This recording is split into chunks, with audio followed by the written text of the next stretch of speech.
Dolphins fans, what is going on today? It is Ben Morgan of the Fins Up Network. Would like to be one of the first to welcome you to the lull period. We got a little bit of time here now between the NFL draft and then when OTA's mini camp starts. So yeah, we got a little bit of time here, but don't worry, I have got you covered because OTAs are actually scheduled to begin later this month. I believe it's the middle of May. We're going to have an entire OTA's mini camp preview video. So hey, if you haven't gotten subscribed yet, do that right now. That way, hey, you will be ready to go once OTAs and mini camp arrive. However, today, I want to take a little bit of the time to kind of really just discuss what's next. What are these next moves that we could see from the Miami Dolphins as we get set for OTAs, mini camp, training camp later on this summer? So we're going to jump into all of that in a second here. But before we start, want to let you know I'm planning on doing a viewer Q&A video in the very near future here. So you know what I want you to do in the comments today, drop any questions you would have for that, drop any topics that you would like me to address in that. And as always, I will get to as many as I possibly can. So stay tuned for that one as well. But let's jump into some of these what's next moves that we could see from the Miami Dolphins here. And the first one that you're going to see is adding another right guard to the mix. So yeah, we go into the draft, we come out of the draft with an offensive lineman. However, we address the future of left tackle. We basically found the next guy that's going to take over for Terron Armstead in Patrick Paul. If everything goes right, well, that's what the hope is. However, what did we do to the interior offensive line? We basically ignored it. And the problem with that is we have a very vacant position right now on the starting offensive line at right guard. So if we lay things out, how they look today, as of recording today, left tackle to right tackle. Terron Armstead, you're likely looking at Isaiah Wynn at left guard. You signed Aaron Brewer. He's going to step in and be at center most likely. You got the vacant spot at right guard, and then you got Austin Jackson at right tackle. So we talk about that vacant right guard spot. Who's the in-house guys that we even have right now? You got Jack Driscoll. You signed him back in March. He spent his, first 4 years, I believe, with the Philadelphia Eagles. You got Liam Eichenberg. We know what we're getting with Liam. He spent some time in a backup role here. He spent some time in a starting role here. He's been all over the offensive line. We know what we got with Liam. And then you got a guy like Robert Jones, who's been fine at times. He's a guy we all cheer for. We want him to be on the team, but in a perfect world, he's your backup guy. He's not necessarily the starter quality you want to rely on week in and week out. There's probably a couple of other guys as well from undrafted free agents you can throw in the mix. But realistically, it's those three guys right now, if the Dolphins weren't to do anything, vying for that vacant right guard spot. So since we didn't add any of those big ticket free agents, obviously in the NFL draft, we let that position go as well. Your option is turning your attention to the current free agents that you could potentially throw into that mix at right guard. So if we're looking at available here on the scroll, I pulled this list, by the way, from Sharp Football Analysis. But the name that catches my eye right away is Dalton Risner. We've talked about him here. I've X'd, I've tweeted, whatever the word you want to say, that if we don't address interior offensive line, go ahead, get ready to call Dalton Risner. One thing about Dalton Risner, though, is you got to consider his previous relationship with current Miami Dolphins offensive line coach Butch Barry. You remember a few years back now, the Denver Broncos fired Butch Barry towards the end of the season. Numerous Broncos offensive linemen, they basically celebrated the move. It made a lot of Dolphins fans kind of nervous when we ended up hiring him. Well, it kind of sounds like, if you're reading between a couple of lines here, Dalton Risner might have been one of those players that was maybe a little bit happy to see him go. So maybe you need to mend some fences in that relationship in order to make that work.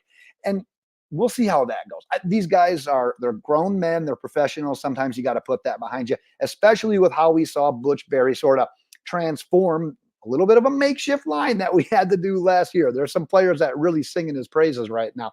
And I know when you look at Dalton Risner, he's not a perfect prospect. I mean, he's still a free agent. If he'd have been commanding top dollar, all the attention he likely would have signed in that first week of free agency. So I get it. He's not the perfect solution at right guard.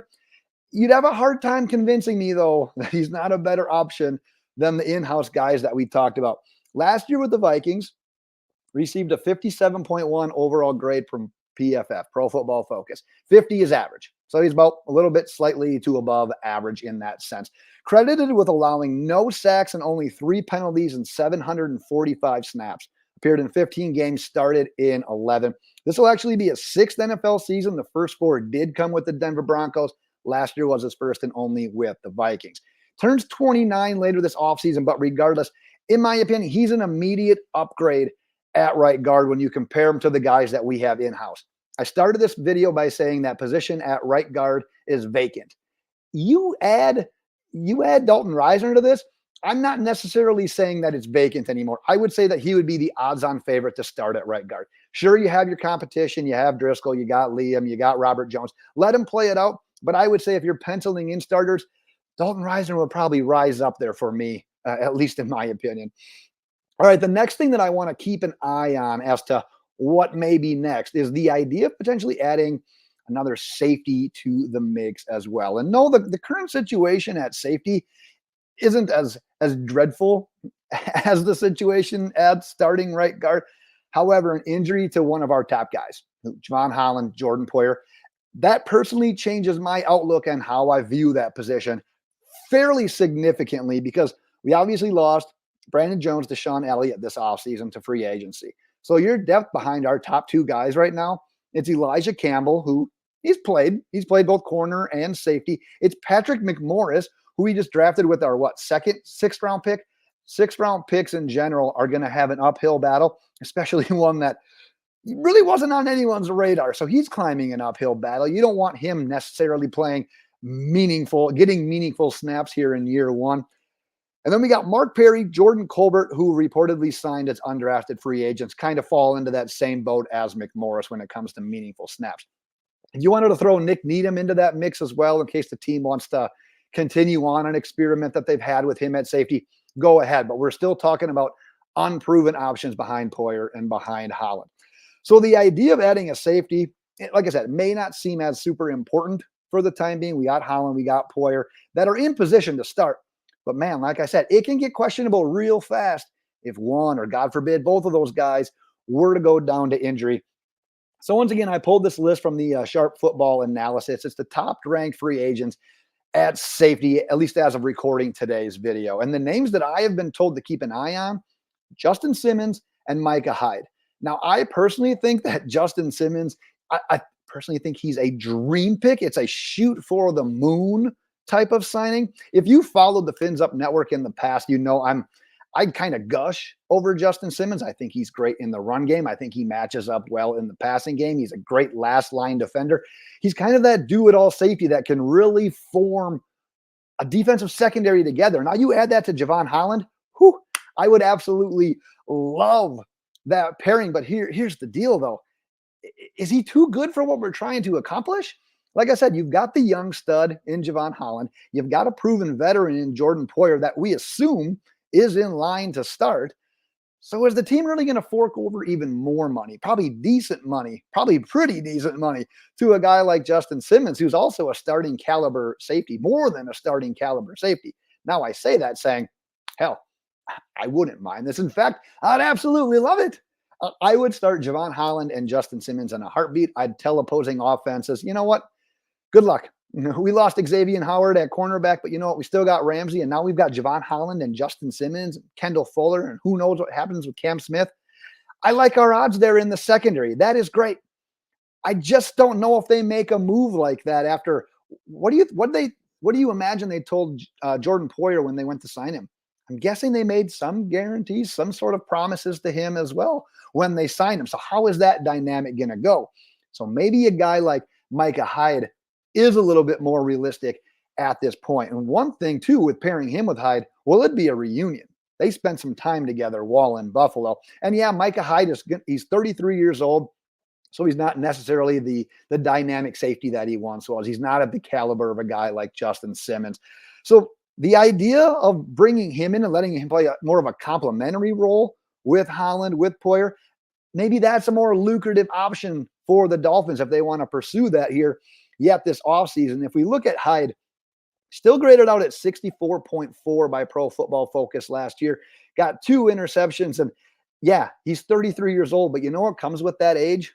Loads upon loads of experience. So yeah, you can see the scroll. There's plenty of options at this position still available. Remember the free agent safety class this offseason ended up being absolutely loaded with the number of guys whose deals had just expired and they were set to be free agents, along with those guys who ended up being released. Justin Simmons, you got Jamal Adams. There's a bunch of good quality guys on this list. So if there was ever an offseason to really need a safety, to be able to add one, whether it was the first week of free agency, whether it's now as we get set for OTAs, yeah, it's kind of now. It's not a bad year to need a safety. So I'm labeling those as kind of like my main, that's the bulk of the video. That's my main what's next items that I've got for today. As you can see there, obviously, we're going to start to see some of our rookies being signed in the near future. Obviously, we're going to continue to monitor the ongoing contract extension with quarterback Tua Tagovailoa. The rookies actually don't need to be signed in order to participate in these voluntary OTA sessions. In fact, they actually have some of their own OTA sessions. They're going to be in the facility prior to the veterans even reporting. They do need to be signed, however, before training camp opens, obviously later this summer. But those are what I've got as kind of those what next moves. So like I said, if you've got anything that you think might be next, any additions you'd like to see the team make, go ahead, drop them in the comments. Would love to see what you've got there. But like I said, with that viewer Q&A video coming up, any thoughts, any questions, any topics that you would like addressed, go ahead and drop them in the comments. And like I said, I will be getting to that in the very near future. We will call it quits there for today, Miami Dolphins fans. Thanks again for all the support and all the subscribers. Very appreciative of everything that you guys are doing. We'll call it there for today, Miami Dolphins fans. Until next time, Fins